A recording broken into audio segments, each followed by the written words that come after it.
As much as I love this book, I kind of blew it when it came to the copy of this book that I chose to purchase. Stay through to the end for a cautionary tale on thrifting for needlework books. I'm Michelle. This is my romantic tangle, and while I was at the thrift shop last week, I saw the spine of William Morris in Applique. I was kind of hooked from the spine and the title. I love this book. If you have watched my sewing room bookshelf flip throughs and review videos, you'll know that needlepoint makes my heart go pity pat. I love needlepoint books. I don't do needlepoint yet, but I sure collect the books for the eye candy and the aspirational, I want to learn to do that. This is William Morris's designs adapted into applique quilts, and the whole idea makes my heart sing. William Morris was a British textile designer. I don't know much about him, and I did not wade through the 4 pages of biography here in this book, which conclude with the fact that it was raining and when his body was laid to rest. I'll read it at some point, but not today. The author was inspired by his work and interpreted it in quilts, and I cannot get enough of these. I love them. She has a gallery of her work. This pattern is not in the book, but the possibilities just make my heart sing. This is another one that I absolutely love. It's like we're taking the best of floral needlepoint and the best of quilts and combining them, and I cannot get enough of it. I don't know how to do this. I freely admit that I don't know how to do this, but I want to learn how to do this, and I am going to learn how to do this. There are 6 patterns in the book, and I will show you those. This is Kelmscott. Apologies if I pronounce any of this wrong. This book came out in 2009 from CT Publishing, so it has really clear diagrams and instructions and everything you want from a quilt book. This one is called Bird. This one is called Friends, and it is one of my absolute favorites of the patterns that is in the book. Bear with me as I flip. This one is called Tudor Rose.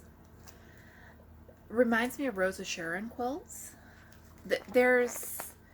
It's like you took great needlepoint and Baltimore album quilts and did the best possible thing with them. This one is called Morris Magic. Isn't that gorgeous? That is a showstopper. And this last one is Miniature Sampler. A sensible person might make one of these blocks before committing to one of the whole quilts, but I don't always claim to be a sensible quilter, now do I? So that's the first 74 pages of the book, and then we have a lengthy section on how to applique and quilt that probably will give you a primer. I would say will give you a primer for everything you need to make these quilts, except no one is stepping into these as a beginner, I don't think. It's got embroidery stitches. It's got just all the refresher of what you could need to do. I love this book. I bought it at the thrift store, spent a little more than I usually spend on a book sight unseen, although I sort of saw it. What I did not notice in the thrift store is that all of the full-size patterns have been removed and are no longer with the book. And if you are buying crafting books at the thrift store, you need to be aware that they belong to someone else. That someone else, I am sure, had a storage system that did not involve keeping the patterns in the book, and when the book was donated, it parted way with the patterns. I'm a little disappointed, but honestly, I am so excited about the book itself that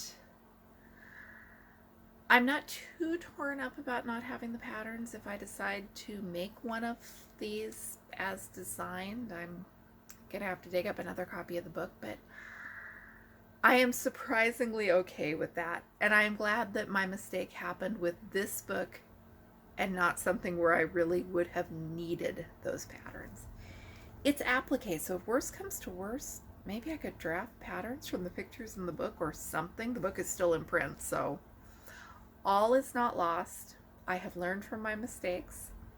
I am going to be reeling with the idea that you can take needlepoint motifs and adapt them into quilts, and this is my favorite idea right now.